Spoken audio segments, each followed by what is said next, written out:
इस कहानी में स्क्रीम से भी ज्यादा डेंजरस है साइलेंस, और यही साइलेंस इनकी जिंदगी का रूल है। वेलकम बैक दोस्तों, आज हम देखने वाले हैं 2018 की एक ऐसी हॉरर फिल्म जिसमें जिंदा रहना सिर्फ एक रूल पर डिपेंड करता है, वो है साइलेंस। ये है अ क्वाइट प्लेस की कहानी, जहाँ एक फैमिली एक पोस्ट एपोकैलिप्टिक यानी कि विनाश के बाद वाली दुनिया में रह रही है। एक ऐसी दुनिया जहाँ अंधे मॉन्स्टर्स छोटी सी आवाज भी सुन सकते हैं। कहानी शुरू होती है डे 89 से। एक सुनसान शहर, एक फैमिली बिल्कुल चुपचाप नंगे पैर एक खाली ग्रोसरी स्टोर में एंट्री करती है। एवलिन एबॉट, जो कि एक मदर है, ध्यान से फार्मेसी सेक्शन में दवाइयाँ चेक करती है और फिर अपने बेटे मार्कस को दे देती है। उसकी बेटी रीगन उन्हें दूर से देख रही होती है। रीगन का छोटा भाई बो जमीन पर एक रॉकेट ड्रॉ कर रहा होता है। रीगन उसके पास जाती है। बो सेल्फ पर चढ़कर एक टॉय स्पेस शटल निकालने की कोशिश करता है। टॉय गिरने वाला होता है, पर रीगन तुरंत ही उसे पकड़ लेती है। इतने में रात होने का टाइम हो चुका होता है और सभी लोग वापस जाने के लिए रेडी हो जाते हैं। ली एबॉट, जो कि उनका फादर है, टॉय शटर लेकर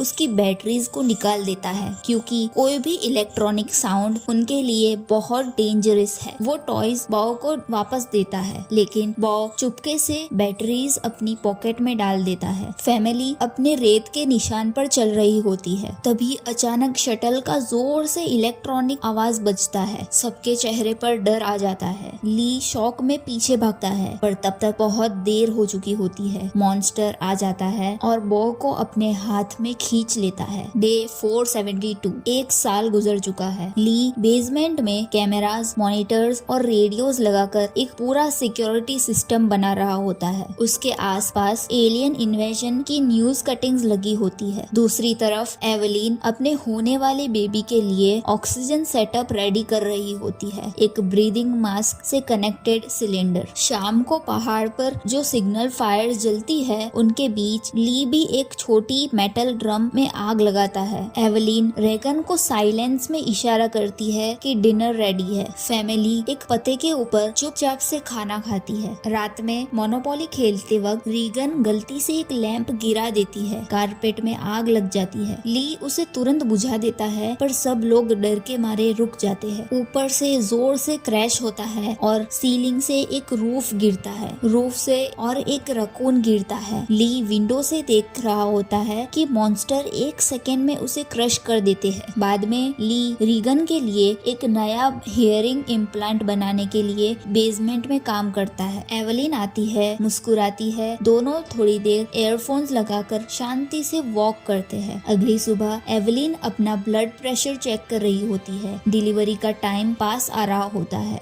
रीगन बेसमेंट में जाकर अपने फादर का वर्क स्पेस देखती है। ली आकर उसे बताता है कि उसने हियरिंग एड रिपेयर करने की कोशिश की है, पर रीगन हैरानी और थोड़ी फ्रस्ट्रेशन में होती है और बोलती है कि ये कभी काम नहीं करते। फिर भी ली उसे लेटेस्ट डिवाइस दे देता है। मार्कस को एवलिन मैथ सिखा रही होती है। रीगन बाहर जाना चाहती है, पर ली उसे रोकता है क्योंकि उसका हेयरिंग अभी स्टेबल नहीं हुआ। रीगन अपसेट होकर अपना बैकपैक करती है और घर से निकल जाती है। ली मार्कस को वाटरफॉल के पास ले जाता है और बताता है कि जब आसपास थोड़ा सा आवाज हो तब बात करना सेफ होता है। मार्कस अपने फादर को बताता है कि रीगन सोचती है कि आप उसे पसंद नहीं करते। ली उसे समझाता है किसी की गलती नहीं थी। रीगन एक छोटा सा मेमोरियल पाती है जो बॉ के नाम पर बना होता है। वो उसके टॉय शटल का टूटा हुआ वायर काट कर उसे हल्का सा लाइट अप होने लायक बनाती है। घर पर एवलिन लॉन्ड्री लेकर ऊपर आ रही होती है। तभी उसका बैग एक कील में अटक जाता है। वो कील ऊपर की तरफ निकला होता है, पर एवलिन उसे इग्नोर करके बैग को खींच लेती है और वो कील वही रह जाता है। ली और मार्कस जंगल से वापस आ रहे होते हैं। तभी उन्हें एक बूढ़ा सा आदमी मिलता है जिसके पास उसकी वाइफ की डेड बॉडी होती है। ली उसे चुप रहने को कहता है, पर वो आदमी चिल्ला देता है। मॉन्स्टर तुरंत आ जाते हैं और ली मार्कस को लेकर भागता है। घर में एवलिन पानी का लीकेज देकर बेसमेंट में जाती है और उसी कील पर सीधा पैर रख देती है। दर्द में ची को रोक कर रख देती है। पिक्चर फ्रेम गिर जाता है। रेड वार्निंग लाइट्स जल जाती है। मॉन्स्टर घर में आ जाता है। एवलिन एक किचन टाइमर छोड़कर उसे डिस्ट्रैक्ट करने की कोशिश करती है और ऊपर भाग जाती है, लेकिन बाहर भी एक मॉन्स्टर होता है। सिचुएशन बहुत टेंस हो जाती है। ली मार्कस को बोलता है तुम्हें एक जोर से आवाज करनी होगी, जैसे कि फायरवर्क्स। एवलिन बाथरूम में टब में बैठी होती है। मॉन्स्टर्स बिल्कुल करीब आ जाते हैं। फायरवर्क्स होते ही एवलिन दर्द से चीखती है और बेबी को जन्म देती है। ली एवलिन और नए बेबी को साउंड प्रूफ बंकर में ले जाता है। बेबी को एक स्पेशल पालने में रखता है। मार्कस भागकर मॉन्स्टर से बचने की कोशिश करता है, पर ट्रैक्टर व्हील से टकराकर बेहोश हो जाता है। रीगन उसे ढूंढ लेती है, पर मॉन्स्टर उनके पीछे होता है। रीगन का हेयरिंग एड बहुत जोर से आवाज करता है, जिससे मॉन्स्टर्स डर के पीछे चले जाते हैं। दोनों बच्चे सीलों पर चढ़ जाते हैं। मॉन्स्टर्स उन्हें ढूंढने आ जाते हैं। फिर से रीगन का इम्प्लांट एक जोर की आवाज करता है और मॉन्स्टर्स दूर चले जाते हैं। फाइनली ली उन्हें कैमरा में देखकर उनके पास पहुंचता है, पर एक और मॉन्स्टर उन्हें घेरता हुआ आ रहा होता है। ली जानता है कि बच्चों को बचाने का सिर्फ एक तरीका है, अपनी जान देना। वो रीगन को देखता है और कहता है मैं तुमसे प्यार करता हूँ और मैं हमेशा तुमसे प्यार करता था। फिर वो जोर से चिल्लाता है और मॉन्स्टर उसे मार देता है। रीगन और मार्कस ट्रक में भागकर घर आते हैं, पर मॉन्स्टर पीछे आ जाते हैं। बेसमेंट में जैसे बाढ़ आई होती है। मॉन्स्टर अटैक करता है, पर रीगन फाइनली समझ जाती है मॉन्स्टर्स की वीकनेस हाई फ्रीक्वेंसी साउंड है। वो अपना हियरिंग एड माइक्रोफोन के सामने लगाती है। मॉन्स्टर्स दर्द में कांपने लगते हैं। एवलिन शॉटगन से उनका काम तमाम कर देती है। फिर कैमरा में दिखता है कि बहुत सारे मॉन्स्टर्स उनकी तरफ आ रहे हैं। एवलिन शॉटगन को रीलोड करती है। रीगन स्पीकर्स ऑन करती है और दोनों एक दूसरे के सामने एक साइलेंट लुक देते हैं। अब डर नहीं, फाइट होगा। और ये थी अ क्वाइट प्लेस की कहानी, जहाँ साइलेंस ही वेपन भी है और कर्स भी। मिलते हैं नेक्स्ट वीडियो में।